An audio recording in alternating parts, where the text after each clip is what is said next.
My wife poisoned my family against me and took my daughter away, but years later, the truth finally came out. This is a story I never imagined I'd tell publicly, but after all that has happened, I need to get it off my chest. The previous several weeks have been nothing short of a roller coaster. Maybe someone out there can help me figure out if I'm really the terrible guy in all of this.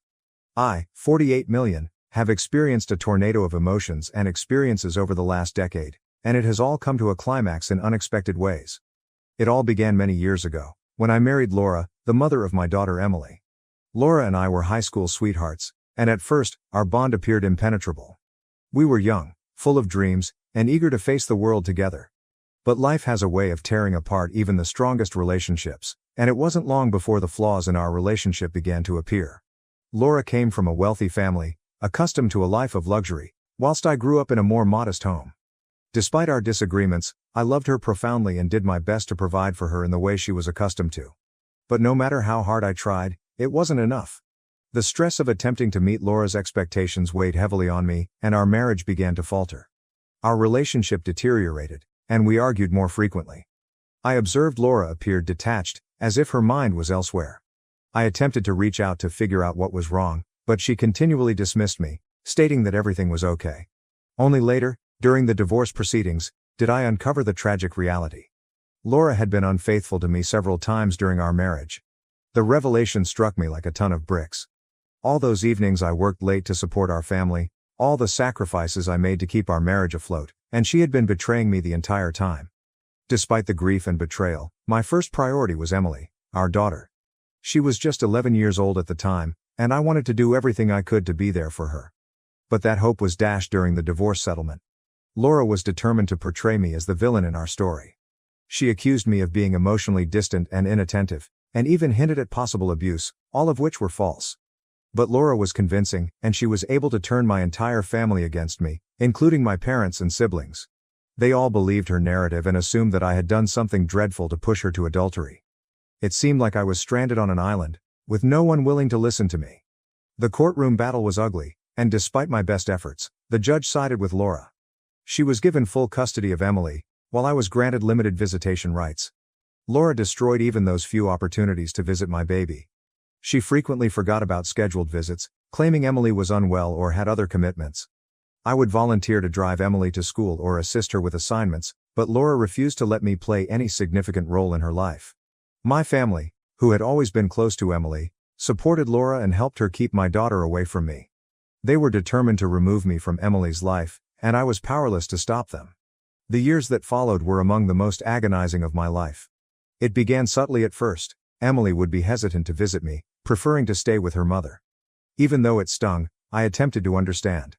After all, children frequently prefer one parent over the other, correct? However, it soon became evident that something more sinister was at work. Emily would come to our appointments with a laundry list of complaints, things I allegedly did or said that depicted me as the evil guy. I was perplexed since none of it was accurate. When I tried to talk to Laura about it, she dismissed my concerns or twisted the conversation to make it appear as if I was crazy or exaggerating. I tried for years to establish a relationship with Emily, but it got increasingly impossible.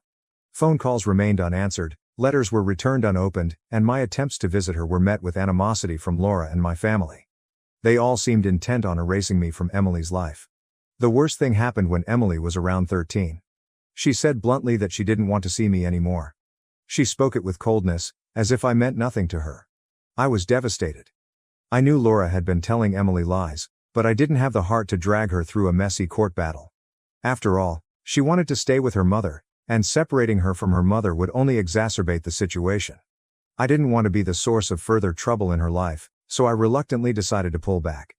It was one of the most difficult decisions I'd ever made. I hoped that one day she'd grasp the truth and return to me, but that didn't happen for a long time. Years later, I gradually but steadily moved past that horrific moment in my life. I met Megan, and there was an instant connection between us. Because of my previous experiences, we took our time getting to know each other before getting married. Megan had 2 children of her own, so the majority of my time was spent with them, and we established a life together. While I adored my new family, there was always a part of me that wondered about Emily. How was she doing? What had she become? I contacted Laura several times over the years to inquire about Emily, but she never replied. I tried to convince myself that Emily was better off without me, but I couldn't get rid of the sense that I had abandoned her. Then, unexpectedly, Emily contacted me. She was 20 years old now, and her message was brief and straightforward. She wanted to meet and chat. She stated she needed to know more about our family, including why I wasn't there for her. My heart skipped a beat as I read her message. The prospect of seeing her after all this time made me nervous, but I was not going to pass up the opportunity to see my kid. I was scared but excited. Perhaps this was the moment I had been waiting for all these years. We planned to meet in a quiet cafe.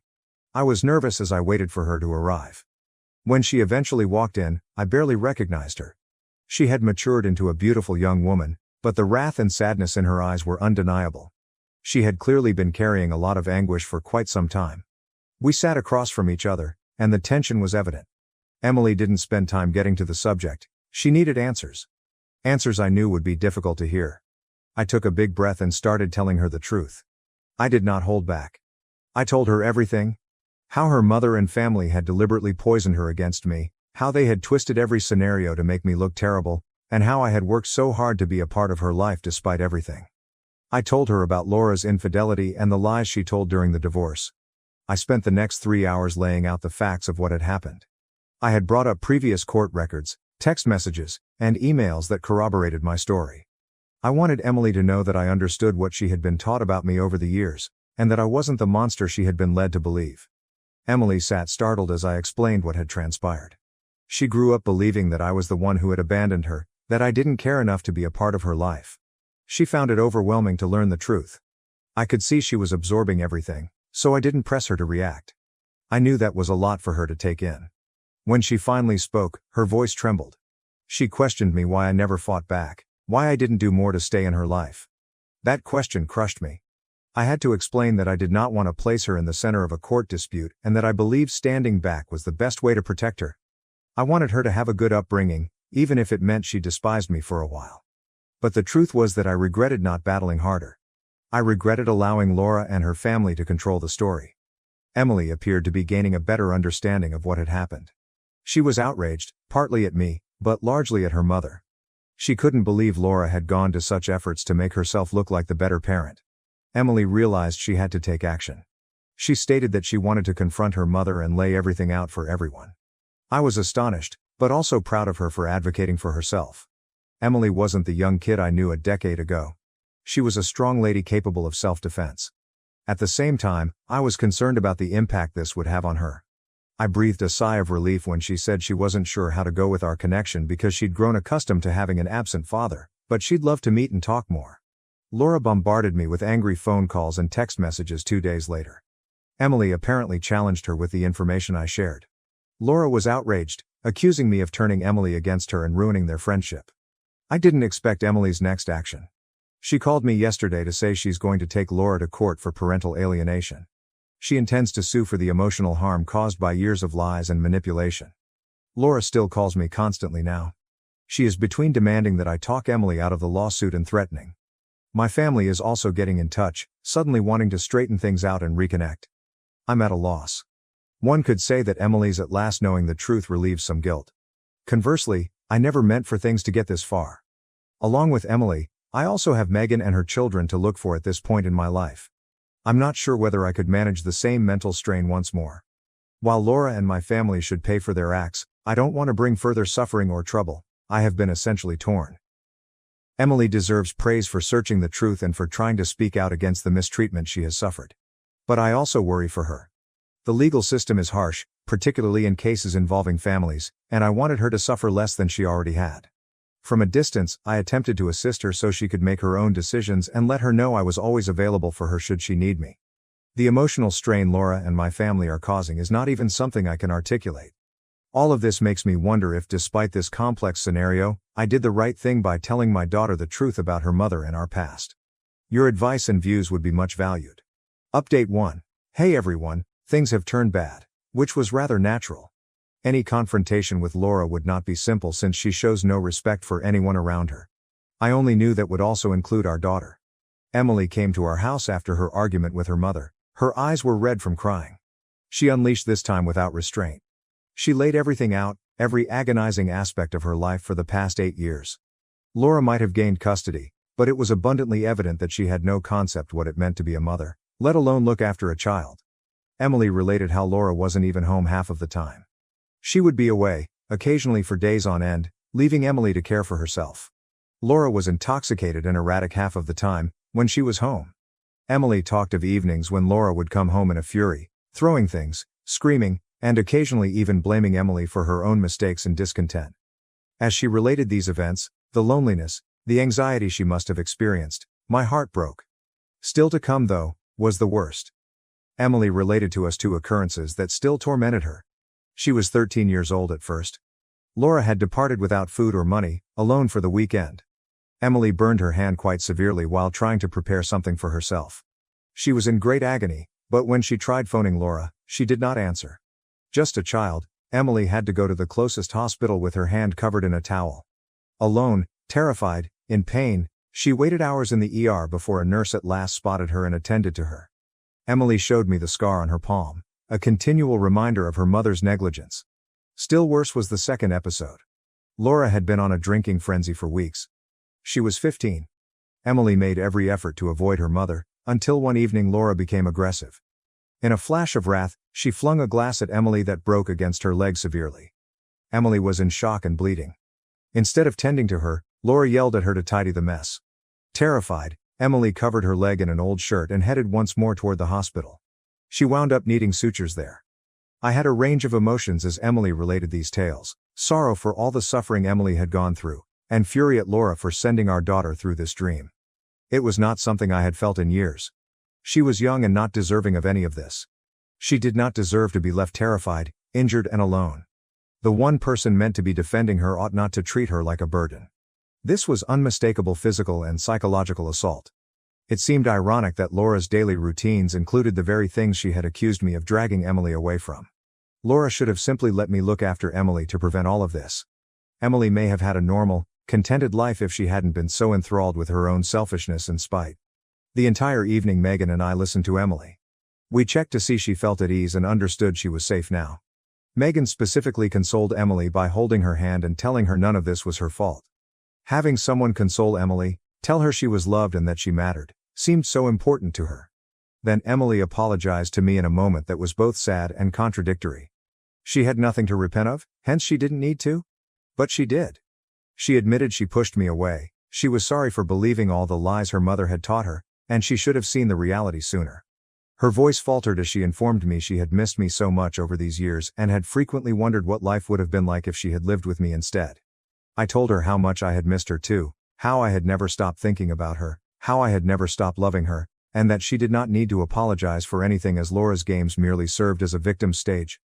That was a mixed feeling. Hearing her apologies hurt, but it also meant that we were at last re-establishing our relationship following all these years apart. I also came to see that I was done running from family strife and playing it safe. Though it meant facing legal conflict with my ex-wife, my daughter's well-being was at risk and I was determined to receive the apology and reparations she deserved. After a restless night of consoling and chatting, Emily and I hatched a strategy early the next morning. We were going to face my family about everything. Every lie, every act of neglect, everything Emily had gone through. I was done with them acting as though they were the ideal family while Laura had helped Emily to ruin her early years. The medical records, text messages, and even some old Laura voicemails Emily had preserved provided the evidence we needed. It was time to tell them just exactly what their complicity had cost. It was time to reveal the truth. Emily seemed anxious, but I could also detect a resolution in her eyes not previously seen. I was going to be right there beside her. She was ready to meet them and defend herself. At last, we would be getting the justice we both deserved, and I knew that whatever happened would be shared by us. Whatever transpires, you folks will be the first to know. It means a lot to have you understand my circumstances and provide constructive remarks. This is absolutely not the end, hence I will come returning with updates. Update 2. Hi everybody, hope everyone is doing fantastic? Think back to the family confrontation Emily and I had scheduled. Well, it happened and it was most certainly memorable. I agreed to pay a surprise visit together with my daughter. I saw the amazement on their faces as soon as we entered the door. They seemed unable to really handle seeing us together, united after all these years. They had never imagined that the years of isolation, manipulation, and deceit could be quickly reversed. Here we were nevertheless, poised side by side ready to face them. The first shock passed swiftly, and they hurried to present their customary worried front. The first person to talk was my mother, whose voice was tinged with phony anxiety as she asked Emily whether I had offended her or harmed her. The implication stung, not because I cared what others thought of Laura, but rather because it demonstrated how firmly they had embraced her story. Though it was a horrible idea, one they appeared to hold without doubt was that I would hurt my own daughter. Perhaps because it would help them to defend their own behavior, they were fast to accept the worst of me.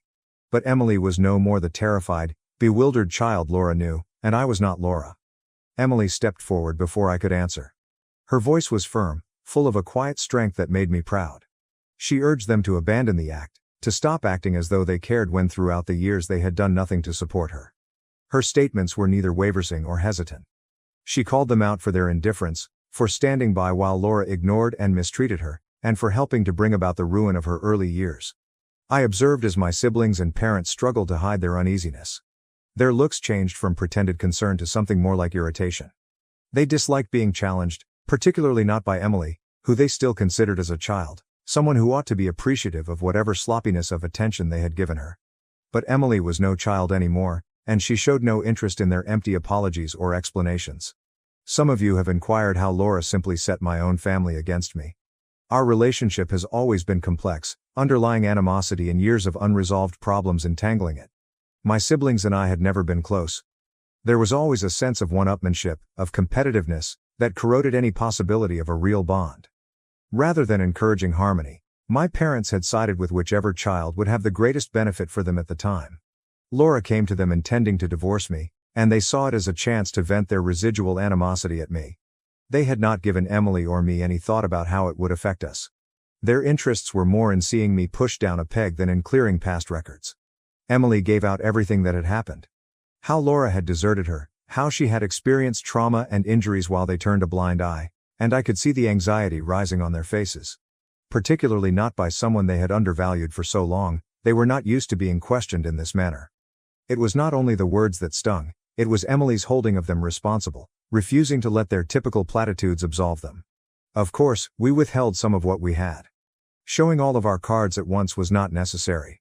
We had text messages, hospital records, and other data readily able to undermine their well-crafted story. For now, though, we kept most of it under wraps, simply showing enough to make it abundantly evident we were serious. This was a warning, a proclamation that we were done following their guidelines and that things were going to get far more serious, not only some emotional outburst. We fled the house not waiting for any reply.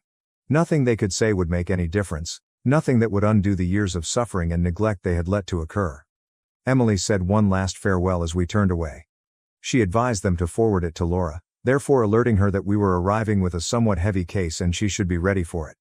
Although the silence that followed us as we departed was oppressive, it was a silence loaded with unspoken words, the weight of what was to come. Emily and I had marked our line on the sand. There was no turning back. The family has always prospered on separation, on keeping us apart and at conflict with one another. But now, Emily and me standing together, they were the ones who would have to deal with the fallout. I want you to know that I am always reading over each and every comment. All of you have given me some of the best advice. Your help is quite valuable. Update 3. Hello, I want to thank everyone who has supported and advised me based on this narrative. Though I believe we are at last seeing a way forward, the previous few days have been some of the most difficult of my life. So strap up for a long one. I got in touch with one of our lawyers right away following the event at my family's house. Not just to me but also to Emily. I was not ready to let Laura get away with all she had done. Emily startled me nevertheless when I mentioned considering legal action. She wanted no more legalities moving ahead. Far from contrary, it was not that she lacked empathy or that she was forgiving her mother. Emily had different responsibilities now and had lately gone through a lot. She had great ideas for her future and her academic life was vibrant. She could not afford to pause to sue her mother and handle a court dispute. As her dad, I was really proud of her. She was still a brilliant, tenacious young woman with enormous professional possibilities ahead of her after all she had gone through. I did, however, also find myself torn. Part of me wanted Laura to suffer for her deeds, to pay for the suffering she had brought about. One thing I did wrong was ruin my life. Nevertheless, I found unforgivable damage done to Emily, that of robbing her of a normal, happy childhood. I did, however, honor Emily's desires. Unlike her mother's, her view counted here, and it was something I would constantly keep in mind while deciding what to do. Another thing occurred when we were negotiating all of this. 2 days later, Laura's neighbor walked up to our door bearing an envelope. The neighbor said Laura had asked her to bring the mail to us as she was temporarily leaving town. Though I had no idea what to expect, I accepted the envelope and thanked the neighbor.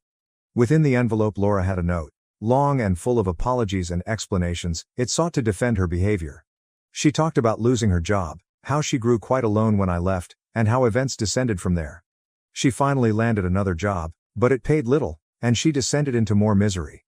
Drinking became her coping mechanism. She said she never intended to hurt Emily, that she was simply so lost and overwhelmed by her own suffering.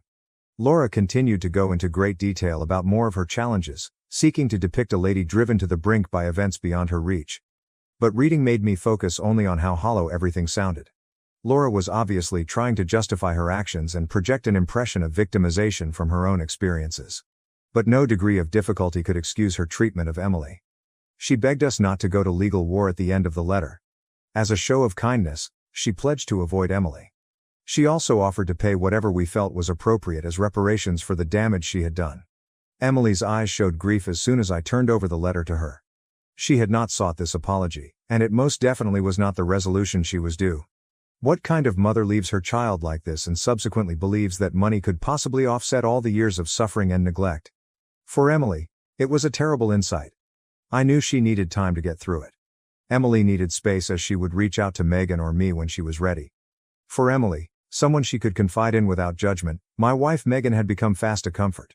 Soon Emily became like family to all of us, developing a close relationship with Megan's kids.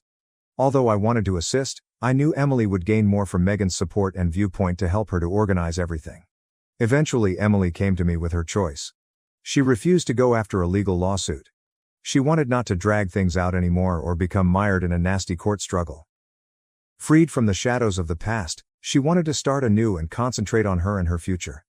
Emily was ready to go on, and I knew this was the right decision even if I wanted justice for her. She had lived under the weight of her mother's errors for sufficient time. She was ready to live her life on her terms. Emily's choice sent us into a fresh chapter. She began concentrating more on her academics, directing her efforts toward her objectives and dreams. As Megan negotiated this new stage of her life, Megan and I kept helping her in all possible respects, providing direction and encouragement. Regarding myself, this seems like a dream. Things cannot have concluded on a better note. I have 3 children and an incredible wife at my side. Though the trip had been protracted and agonizing, at last we had returned to one another. More than all, that was the real success in all of this. Once more, I appreciate all of your support. Though it's been an incredible journey, I believe we are at last headed toward recovery. My daughter was invited to perform at her cousin's wedding but was later smeared online because her performance drew more attention than the bride. My F49 cousin, F23, asked my daughter, F16, to perform at her wedding reception, but became bitter upon seeing the positive reception to her act. She has since posted about her online, and my daughter is considering quitting original post. I hope this is okay to share here. The reason I'm posting is because of my daughter who's been hurting in the aftermath of a recent performance. I'm sorry in advance for how long this turned out, but any advice from fellow aerialists would be greatly appreciated. My cousin Dana, not real name, had her wedding 2 weeks ago, and she asked if my daughter could perform at her reception. My daughter, Jane, also fake name, has practiced Silk's Lyra for the past few years at a nearby circus studio, and she's also performed with through the studio at small gigs. She hopes to continue into adulthood and become a professional teacher, but this recent incident has shaken her confidence. She has a private Instagram to document her progress performances, and I only post certain performances on my Facebook. Her first gig with the studio and her first recital, to name a few we're proud of. Some of our relatives saw her performances through my socials, and they watched her perform at her studio's Christmas recital when we hosted Christmas at our home a few years back. Something that surprised her when they visited early to see her. I love how they coordinated that, and Jane said it was her loudest cheering section to date. Dana was one of the relatives who came up early to see her Christmas recital, and she's always been super supportive. She asked me if Jane would be willing to perform at the reception, and I asked on her behalf. Jane was honored and excited when I did, and we already had a portable rig for her too. Though we ended up renting a taller one from her studio. Dana got the idea from a YouTube video featuring an aerialist who performed at a wedding reception, and she showed us while requesting white silks and a white outfit. We scoped out the venue and purchased white silks along with a white costume that Dana approved of, and Jane was really excited throughout. Jane even worked on choreography to a song that Dana requested, and she put a lot of time into it, even asking one of her coaches to help her with it. Dana insisted on paying her for the gig despite Jane not expecting to be paid, and she paid her a few hundred. However, Dana's had a change of heart. Jane received a standing ovation after her performance that surprised her, but we didn't know anything was wrong until Dana went on Facebook a few days later. Dana said she didn't approve of the outfit Jane wore and that she specifically told her to not wear white. She also said my husband and I pressured her to have Jane perform and that the performance gave off an unclassy vibe, lies that my husband and I couldn't believe. We sent Dana numerous costume links, and we purchased the one she liked. There was also nothing wrong with Jane's performance. Dana was one of the people cheering afterwards. Jane received nothing but compliments afterward, but I'm disgusted that she had to see that post after all the work she put into it. The post also had comments disabled for what it's worth. I called Dana to confront her about the lies, but she didn't pick up numerous calls. I then called her parents who, like us, had received messages about her post, and they said that Dana was wrong. They apologized on her behalf and said they were also disgusted. Dana's mom also said that Dana vented to her before making her post a few days after the reception. Dana told her she regretted asking Jane to perform given the attention, compliments and cheers she received for it. Her mom also said that she felt upstaged with Jane wearing white and having to hear how good she was. Dana's parents tried to call her after she made her post, but she didn't answer after their previous conversation ended with her parents telling her she shouldn't be bitter because she specifically asked Jane to perform. Dana's parents reported the post along with us/others, and we've told the truth to those who reached out along with a post to explain our side, stand up for Jane. We have text proof of sending costume links that Dana chose from. Dana's parents also requested to talk to Jane on the phone to apologize for Dana's behavior, and my husband and I told Jane that Dana was wrong, and that we'll be distancing ourselves from Dana permanently. Dana's parents were surprised at her behavior, and we were too having seen her grow up. Granted, we only see extended family for Thanksgiving and Christmas because we live far, but other relatives were surprised too as it seemed to come from left field. Maybe there's a side of Dana we'll never know from our limited holiday, milestone interactions, but our focus is Jane. We've tried to cheer Jane up by offering to take her to dinner among other activities, but she's been hurting, which is why I'm here. Jane hasn't practiced, at home or the studio, since the reception. And I don't want to invade her space at her studio by telling anyone there, in case she doesn't want anyone to know. She asked me to return the white silks and costume after being so excited to receive them. She also said she's going to take an extended break from aerial photography to reconsider if she wants to continue. Aside from aerial photography, she's taken a break from seeing non-aerial friends too, choosing to pretty much keep to herself. We would appreciate any advice from fellow aerialists on how to lift her spirits. We remind her of how we're proud of her, along with the many compliments she received, but she's asked for space and to not talk about it. We're going to respect that and let time do its thing, but we'll consider any advice from other aerialists who can relate to the time and work she put in. Sorry for this being so long, but we appreciate anyone who reads and takes the time to reply. Comments from the first post. Some meat with skin. This is a rare story on this site where everyone, except the villain, does everything right. If this happened to an adult or even an older teenager, she would probably still be hurt, but be able to see that Dana is the one with the issue. But at 16, she's still forming her idea of herself. It sounds like she's taking this all on as a reflection of herself. I'm not someone who can be in the spotlight. My desire to perform hurts my family. I would really consider therapy. You could say all the right things to her, and I bet you have, but at 16 it's hard to hear your mom. Alternatively, and I'm sorry to say this, but is it possible that Dana's new husband gave Jane any inappropriate attention? That might explain why Dana is so upset when she presumably should have known exactly what to expect, although certainly wouldn't excuse it.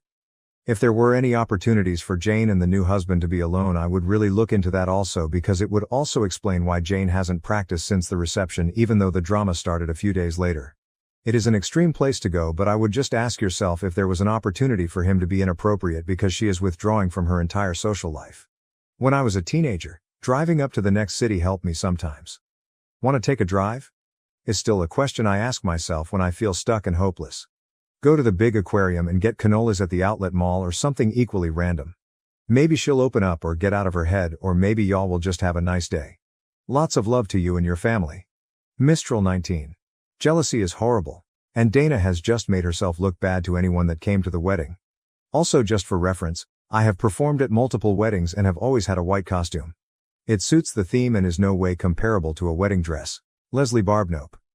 I always see aerialists in white at weddings. Take comfort in the internet OP and hopefully they can use it as a defense with Dana. If she wants to be that way, just post the receipts of how she asked her what to wear, etc. If she's willing to say that for a 16-year-old. Or let it go, it'll pass because I promise Dana will have some new crazy thing to do very soon. These types always do. Chelsea Sphere 89. The bride is petty, immature and ridiculous. First off, you must see that. Help her see it too if she doesn't already. When people show you who they are, listen. This is a painful, but valuable lesson that your daughter is learning very early in her performance teaching career. Just like any obstacle or difficulty in life standing between us and the things we desire, she has the choice to either let it beat her down, or let it lift her up and make more determined than ever. If she truly wants this and does eventually go on to be an aerial coach and/or performer, she will face even more challenges. This is only serving to prepare her to face those. Making art is vulnerable. Sometimes people won't like it. But that tells you more about them than about you most of the time. We'll love dogs. Dana wanted her wedding to be all about her, which is fair to an extent, but obviously not to this extent, and I think she was happy to have a beautiful performance done for her, but forgot that people will congratulate the performer, rather than the person who hired the performer. Given how extreme the response was, I would be a bit worried what someone else mentioned about the outside chance that Dana's husband said did something inappropriate, but my guess, and hope, is it's just a general attention thing. Regardless, it sounds like you and Dana's parents are handling things as best you can. Defending your daughter but respecting her privacy and boundaries sounds exactly like the right thing to do. Well done you. I would just continue to be there for your daughter in a low-pressure way and make sure she knows she has safe people to talk to whenever she's ready. Maybe see if there are any non-aerial activities any of her friends are down to do with her. Maybe something like rock climbing, which can feel less performance-oriented and attention-grabbing but can still feel fun for an aerialist because there's a fair amount of strength crossover. Hopefully she'll be comfortable with aerial photography again in future, but I think just trying to help her not socially withdraw too much would be good for her well-being for now. So sorry she's going through this. She sounds like a great kid and a very talented aerialist. Update. Before I get into what's happened since my last post, I want to thank everyone who took the time to comment. 2 pieces of advice really stood out, and I'll get to them shortly. Since my original post, Dana's Facebook post is gone. I don't know if she deleted it or enough people reported it for Facebook to remove it, but we're glad it's gone. She never apologized to us, or Jane, or even bothered to call, so our position on being permanently done with Dana stands. My husband and I made a post on my Facebook addressing the lies she spewed about our daughter, and we shared photo proof of Dana's text where she approved of Jane's white costume from links we sent, not to mention the song choice she sent us too. Better yet, Dana's mother reposted it on her account, which really surprised me. Dana's mother wrote that they loved Jane's act and that they disapproved of Dana's actions. My husband and I also made sure that Jane was okay with us addressing it on Facebook, and she said it was fine. Normally, I wouldn't use Facebook to address drama if aimed at me, but since this involves a grown adult attacking a minor, we felt the need to address it publicly because she disparaged her publicly, and Jane will remember whether we stood up for her or not years from now. I had a chance to speak with Dana's mother since my original post on the phone, and she spoke to Dana again after our last call. Dana reiterated how she regretted asking Jane to perform, but she harped on the standing ovation that bothered her the most. Dana told her that she expected Jane to get some polite applause, but that the overwhelming response really set her over the edge because she expected the loudest cheers to be when she and her husband entered the reception, but that went to Jane instead.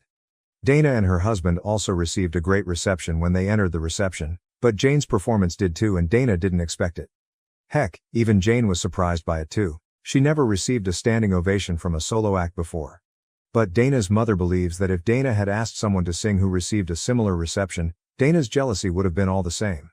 Someone suggested seeing if Jane would be interested in speaking to a therapist given how hurtful Dana's comments could be for a teen, and Jane said she's open to it so long as it isn't a counselor at school because, as of now, she doesn't want anyone at school or her studio to know about the incident, and she vaguely told the coach who helped her choreograph that it went fine. We will respect her privacy request as it's her right to control the narrative. But in the same vein, I suggested therapy for Dana to Dana's mother since her reaction might be a bigger insecurity, and she said she'd ask. The other thing someone suggested was the possibility of Dana's husband, or anyone, making an inappropriate comment to Jane during the reception that made her shut down and not want to see friends or practice days before Dana's post. My husband decided to ask her, and Jane said no when he did. If something happened, perhaps she'd be more comfortable telling a therapist with time. But on the bright side, She said she might want to try a different aerial studio because she doesn't want to answer questions about how it went, or share a video, at her home studio, so we will help her find somewhere new as she asked. We hope she doesn't permanently leave her current studio because she has friends and coaches who are supportive, and she performs with that studio's troupe at festivals, gigs. But I personally understand the need to sometimes go somewhere where nobody knows you for a break, and we hope that that will help her. She hasn't said definitely yet. But if we do, we'll take her. She still wants an extended break from aerial photography in the meantime. But even if or when she goes back, she said she may never want to perform again and would rather do it leisurely. One of the reasons she doesn't want to return to her home studio where she's a part of their troupe. She asked if we'd tell her troupe coach that she won't perform with them anymore if it comes to it. And if that's what she wants down the road, then we will. Hopefully time heals this wound and helps her at least keep the friends she has there, but we can only hope. Comments from the update. Fluffykins_pie. I'm so glad that you and the rest of the family are backing Jane up as much as possible. Hopefully the support you show her now will eventually win out over Dana's hateful behavior. I also hope that Dana actually gets therapy, because going after a minor like that was beyond out of line. Maybe the suggestion coming from her own mom will make Dana reevaluate and make some changes. But regardless, it sounds like you guys are doing a great job parenting. I'm so sorry this happened, but the absolute best thing you can do is just keep showing Jane that you have her back and it's her decision what she decides to do from here. We'd be happy to have her back if and when she decides to return to the aerial community. Half Angel. I can see the positives in here that have happened since the last post. Thank you for updating. I have been thinking of you all. It does sound like Jane is still blaming herself and that will need unlocking, as that mindset could spill over into other aspects of her life, stopping her achieving her full potential. She needs to realize that this is bridezilla jealousy that got directed towards her, nothing to do with her, and if an aunt had received that attention it too would have got squashed. Perhaps angling her to perform is fine, just never a family wedding again. And please ask her again in a few weeks' time if any inappropriate comments were made or done. Sometimes it can take a while to feel comfortable enough to say it out loud. It's not uncommon for boys to take 30 years before they say something. I feel like her coach needs to know that the performance was amazing, but to know that there was fallout afterwards. They don't need to know exactly, but it will help explain the actions and ease the road back there for Jane. Please give her a big hug from me. I child-proofed for my in-laws visit, but my husband thought I was overreacting. Now he's gone further after day one with our nephew. Original post, I am at 26F, and my husband is 29M. We have been married for 5 years and we went to Berlin right after marriage since we both found really well-paying jobs. Meanwhile, both of our families, parents, siblings, etc., still live back in Greece and we usually visit back occasionally. Now me and my husband don't have any children and we don't plan to have any. We enjoy buying expensive things and experiencing things we never got to as children, such as nice furniture in our home, going to exotic restaurants with friends, travel, hobbies, and generally just our lives with each other exactly the way it is. But that's just how my husband thinks. His family is very traditional and every married couple has at least one kid. This time my husband invited my Bill and CL to visit us with their 3-year-old son for 2 weeks. This would be the first time they've traveled with their son and the first time we would be hosting our nephew at our home.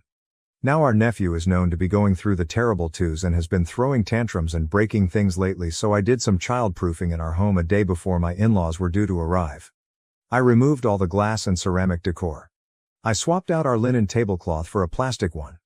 I locked up our intoxication devices. I also covered our sofas with a plushy fabric cover. Our sofa's fabric is white cashmere, because my nephew likes to snack while watching TV and we can always take it outside and dust off food crumbs. I also changed my maid's schedule to come in 5 days a week instead of 3 so she can help prepare breakfast and make sure the house is tidy. However, when my husband saw all of my changes he kind of got upset. He told me he felt that I was preparing our house as if we were hosting messy and uncivilized people. And asked me why I don't make these changes when our friends in Berlin who have kids come over for dinner. He also said that he's never seen our friends make these sorts of changes in their own home for their kids. I don't understand this comparison at all. Coming over for dinner for 3 hours and staying at a place for a couple of weeks is very different. And we've visited our in-laws enough to see how chaotic their home can get, to the point where my Bill and SIL keep mostly plastic items in their homes for convenience. AITA. Top comments. Tulip Afternoon, NTA. Instead of worrying the entire visit that their kid could ruin something expensive, the visiting parents can rest assured that the space has been child-proofed. As long as all the changes don't make the space uncomfortable, For example, squeaky plastic couch covers or all decor being hidden so the place is bare. I think it makes a lot of sense. You are making the visit less stressful for everyone. Horror reveal 7618. He told me he felt that I was preparing our house as if we were hosting messy and uncivilized people. He's quoting the definition of a toddler here. OOP is voted NTA Update 1. Same post. Edit. We hadn't spoken since we had our fight last night and my in-laws are supposed to be landing in the morning. My husband brought food from a restaurant I liked and told me he wanted to apologize. He told me he overreacted because he wasn't admitting to himself how different his brother is as a person ever since he became a dad and that his life is going in a very different direction with more financial hardships too, and that makes him angry and helpless. He told me he misdirected his frustration at me and thought what I did was really nice, especially since he is more finicky than I am. I tried my best to make him feel not guilty and responsible for the lives and decisions of other grown-ups. But I'm so relieved he came around on his own. Update 2. Same post. Edit 2. So guys, it's officially day 1 of the in-laws visit and my husband has now gone an extra step and put away most of the lamps in our house because they are glass and super dangerous for a toddler to be around. We have about 35 'cause we hate ceiling lights. When we picked up our in-laws from the airport and were driving them back, my nephew accidentally poured a bag of chips all over the back seat and floor mats. Everyone just laughed, but I know my husband was horrified inside and now he's been vacuuming the backseat area for 2 hours now, lol. Oh, and in-laws super. Sister pushes pregnant me down the stairs as a prank. Parents threaten to disinherit me for pressing charges. I ended up in the hospital after my sister shoved me down the stairs during her party, claiming it was a harmless joke. My parents are now threatening to take away my inheritance if I file a complaint. I am 4 months pregnant at the moment, 28F. For the past 2 years, Newton, my spouse and I have been attempting to conceive. To be honest, there were times when we thought we might not make it. The wait seemed to go on forever. Then, somewhat unexpectedly, we learned what I was expecting. Given all of the challenges we've faced thus far, this pregnancy holds immense significance for us. The fact that we will soon be welcoming our first child into the world makes us incredibly happy. Newton and I decided to be extra careful this time because I've had miscarriages in the past. We made the decision to conceal the pregnancy until we were positive that everything was going according to plan in order to protect our emotional health.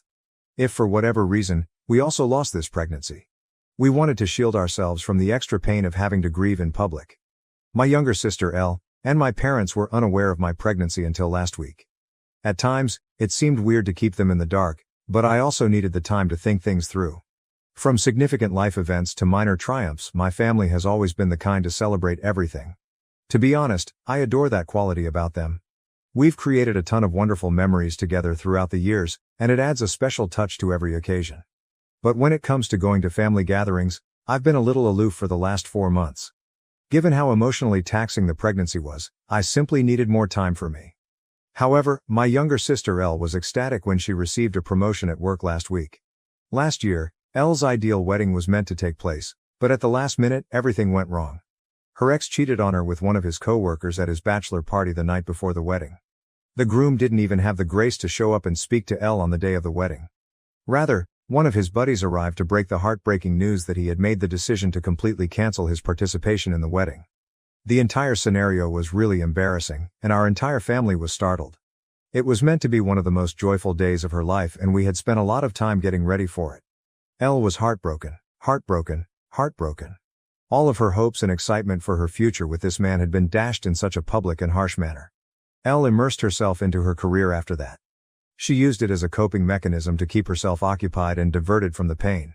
Although she has always been driven and ambitious, her commitment to her work increased significantly following the wedding disaster.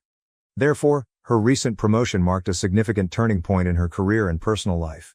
She virtually pleaded with me to come since she wanted to celebrate the occasion with a party. I could tell she truly missed having me around when she said she hadn't seen me in a long time. Additionally, I was being urged to attend by my parents, who kept urging me to do so and expressing how much it would mean to her. Given that I hadn't attended the last few family get-togethers, I really didn't want to let her down. I therefore at last consented. However, I didn't want to detract from Elle's accomplishment on her special night by being obviously pregnant and taking away the emphasis. The last thing I wanted was that. I didn't want to detract from her moment. I wanted her to experience it. But it was becoming more and more difficult to conceal as the baby bump grew. For one night though, I believed I could handle it. In order to hide my tummy, I wore a long flowing dress. I even went so far as to apply shapewear to reduce the bump as much as possible. I was determined to keep Elle and her promotion front and center. Everything appeared to be proceeding as planned when I arrived at Elle's party. I felt a little more at ease knowing that my attempts to conceal my pregnancy were successful because no one had any suspicions. When my mother saw that my arms and cheeks appeared somewhat plumper than normal, she did say anything. However, I had already considered how to respond to such circumstances, so I swiftly responded with a joke that I had simply been eating a lot lately. To be honest, I was relieved that they were less likely to detect the truth about my pregnancy and more likely to believe that I was simply putting on weight. For now, that seemed like the safer course of action. As the evening wore on, I became more and more aware of how uncomfortable I was. The celebration seemed to go on forever, and I'm not used to staying up late anymore. Newton, my husband, arrived at the party right from work and was enjoying himself.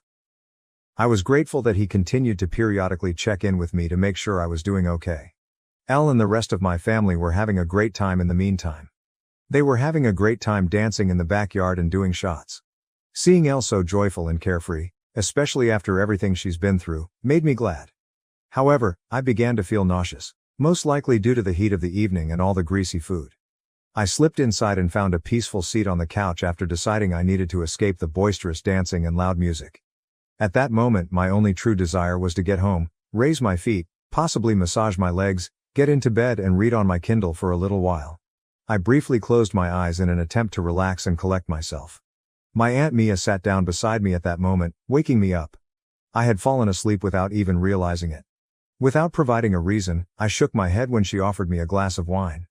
She went on to say that I looked pregnant and that my face was nearly glowing the entire evening. I froze, unsure of how to respond. Aunt Mia is no fool, so I tried to shrug it off, avoiding eye contact and feeling uncomfortable.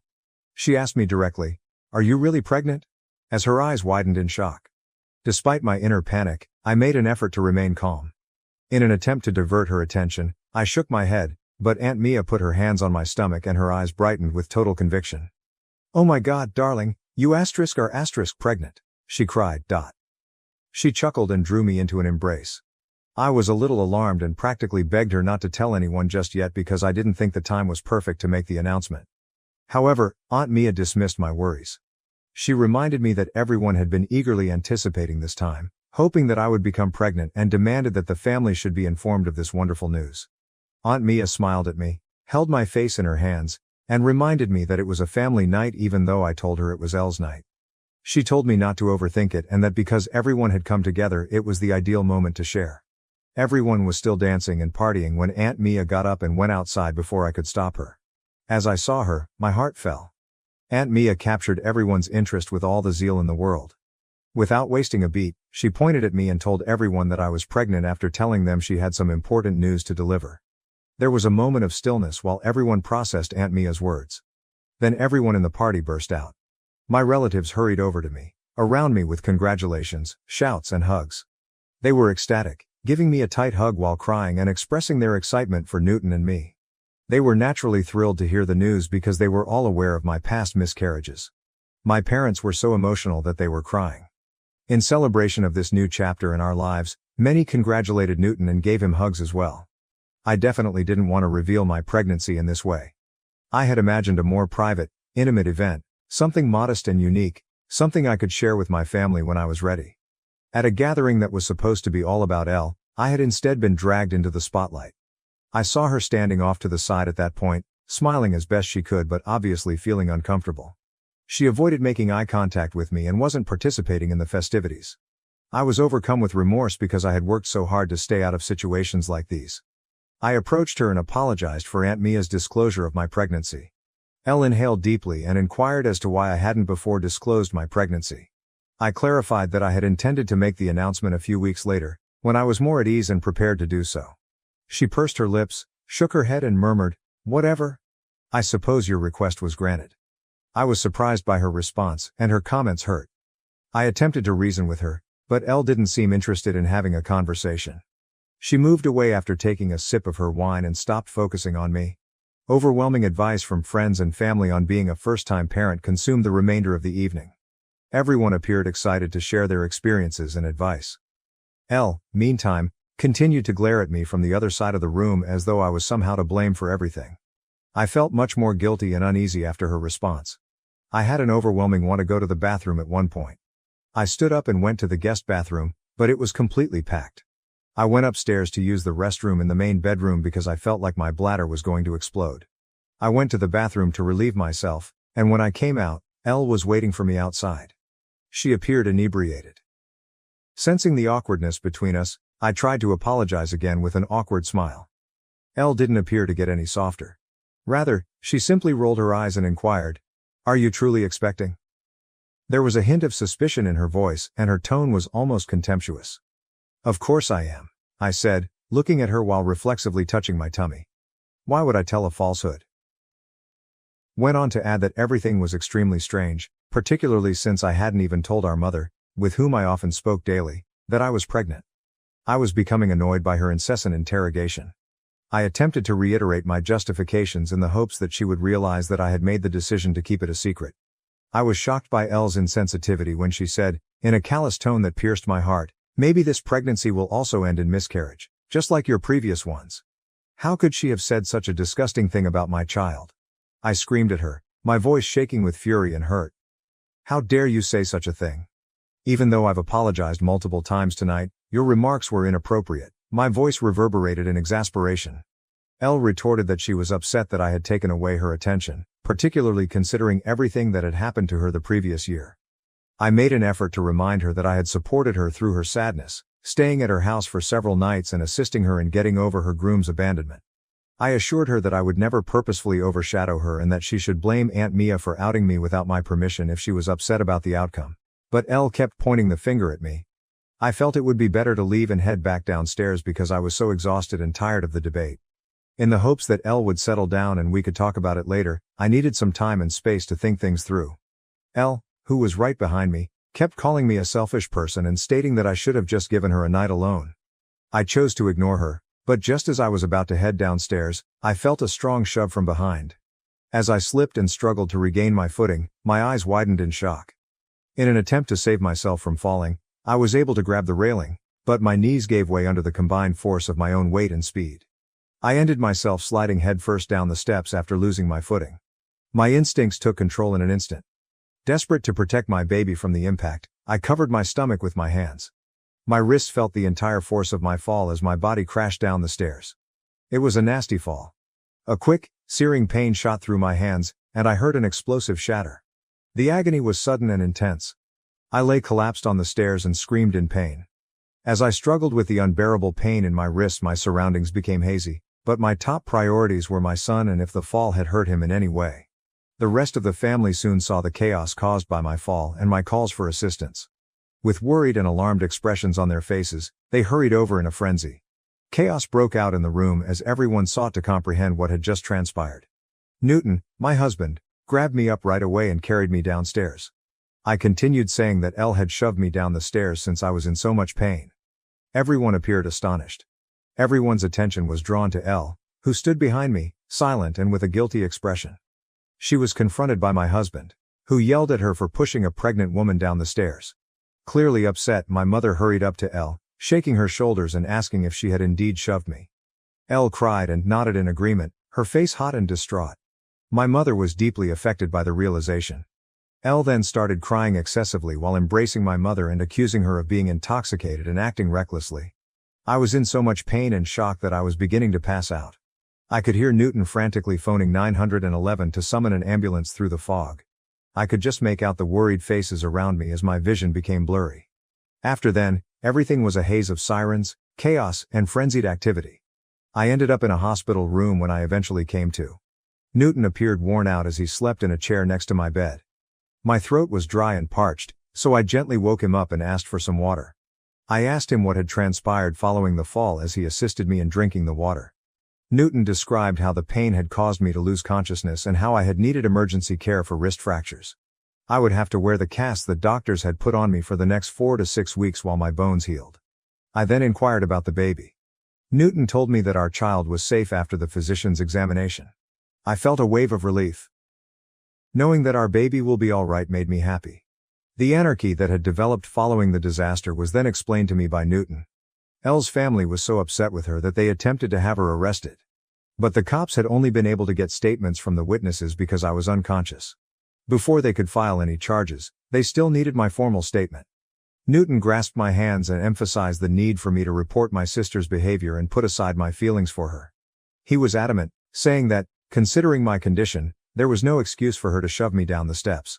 Still in shock, I shook my head. It was nearly impossible for me to comprehend how Elle could have done something so damaging. Although my wrists hurt physically, I could not handle the emotional toll of knowing that my own sister was capable of such harmful behavior. I wanted to talk to Elle first, I told Newton. I had to know what had made her do such horrible things. In order to get an explanation or at least an apology, I needed to speak with her directly. Newton gave me his phone and dialed her number. I asked my sister directly why she had done what she had done when she responded. Elle let out a long sigh, as though the words were hard to release, and then he opened up. In a bitter tone she uttered, "To be honest, I'm just so sick of you being the center of attention in our family. You have a husband now. You're pregnant. You get to have everything in your life. But last night was supposed to be my night, only. Yet, as usual, you showed up with your pregnancy announcement and hogged all the attention." After a little silence, she spoke again in a defensive tone. "And pushing you down the stairs, that was just a harmless prank. I didn't even think you were really pregnant at first.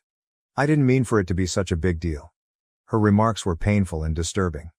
It was unbelievable to me that she would put my life in jeopardy by pushing me down the stairs because she didn't want to trust me. Before I could respond, Elle added, "I've been through a lot with my failed engagement, and for you to just show up and rub your happiness in my face was just too much. Next time, I'm sure you'll think twice before trying to overshadow me again." Her answer left me in a state of shock. She was essentially blaming me for her actions and showed no remorse at all. She hadn't even shown regret once. Elle handed the phone to my mother, who had been listening on the other end, and she inquired about my well-being. I was unaware that my sister and my parents were still present. I informed her that I had suffered a fracture to my wrist but that both I and my infant were doing well. After the party, my mom told me that she, Dad and Elle had spent the entire night at Elle's house because they were all concerned about me. I sneered and said that instead of staying with my sister, they might have waited for me at the hospital if they were that concerned. My mom went on to say that she and Dad had been speaking with Elle and that they both thought she hadn't been feeling well since last night. Despite what other people were telling me, she insisted that I not report my sister to the police because it was only a foolish drunken error. I was taken aback by my mother's request. In an attempt to understand the situation, I questioned, "Why are you defending Elle when she hasn't even apologized to me?" With a heavy sigh, my mother said that Elle was currently dealing with a lot of difficulties. She said that Elle had been crying uncontrollably and that I had made her feel ashamed in front of everyone. I reminded my mother that they should first address the fact that Elle had shoved me down the stairs, which was the true problem. My mother began stressing that family is family, and that disputes like these occasionally occurred amongst sisters. Although it was true that Elle had never done anything like this before, she pointed out that this did not justify her current actions. My mother said that it wasn't worth filing a lawsuit for a broken wrist and pledged to work with Dad to ensure that this doesn't happen again. My annoyance peaked. I adamantly said that I had been unsure of what to do before I phoned her. But I had already made up my mind after speaking with Elle. A lesson had to be given to her.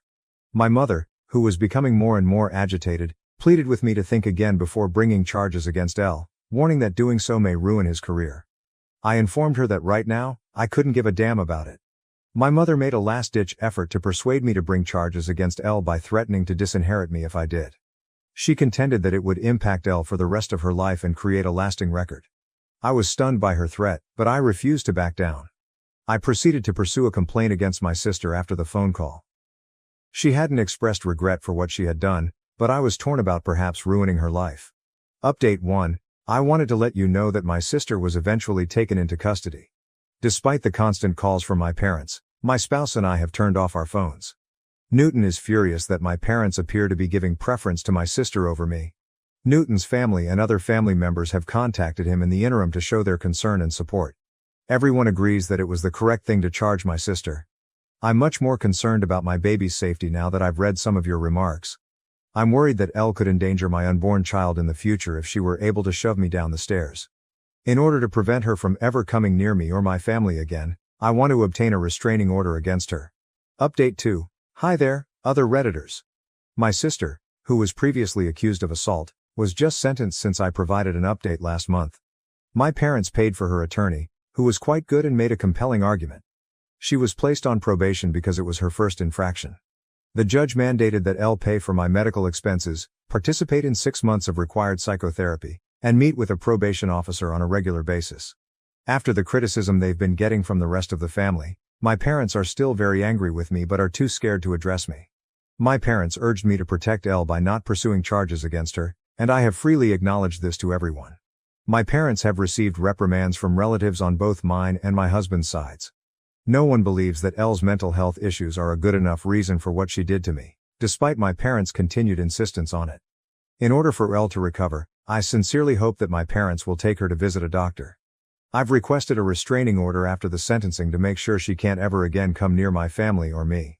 I honestly don't know how to respond to people who question if my sister was always kind to me when we were growing up or if perhaps I missed certain clues.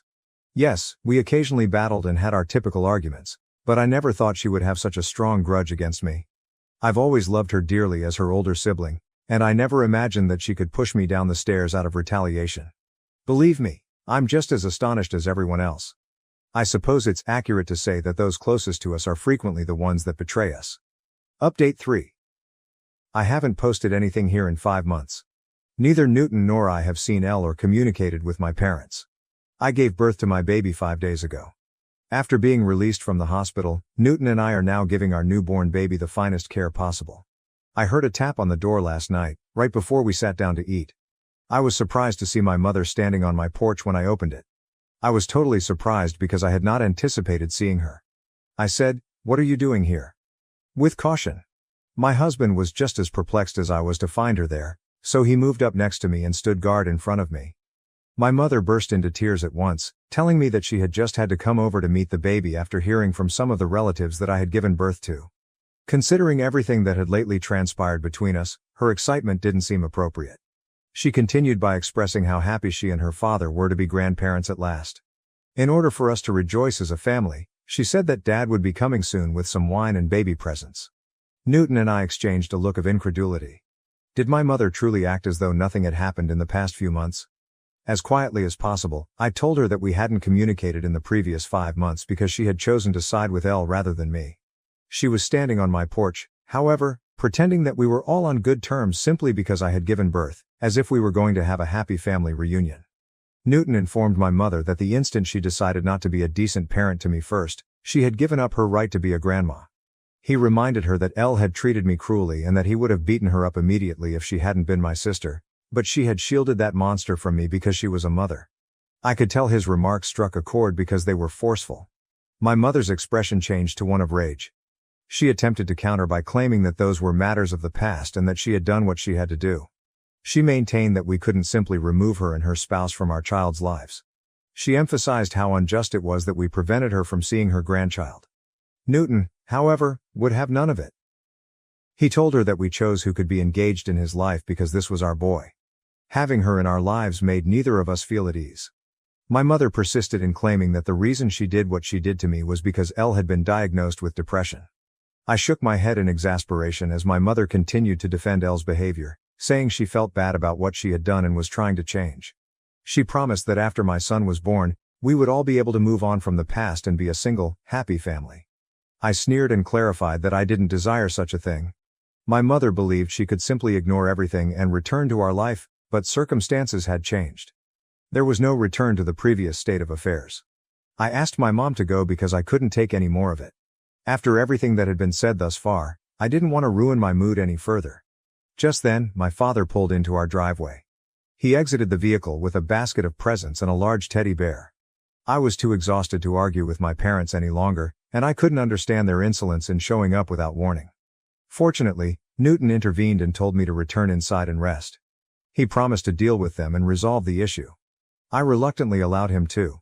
I could still hear their words coming through the door as I made my way back inside. Newton's refusal to let them both in almost immediately sparked the uproar. Because he was family, my dad insisted repeatedly that he had every right to see me and the baby. My normally composed hubby lost his temper. If they didn't leave our land right away, he threatened to contact the police. Naturally, my dad persisted in arguing and insisted on leaving the baby presents behind, as though it would somehow make up for everything. Newton, meanwhile, was adamantly against taking anything from them. He made it clear to them that we did not accept their presence and that we would also obtain a restraining order against them if they ever revealed their identities again. His response clearly shook my parents. After everything, especially with a baby now involved, I suppose they thought they could just waltz back into our lives. I was pleased with my husband's handling of the matter. After our conversation today, Newton and I have decided to put cameras throughout the house as a precaution. I wish to never again see my parents.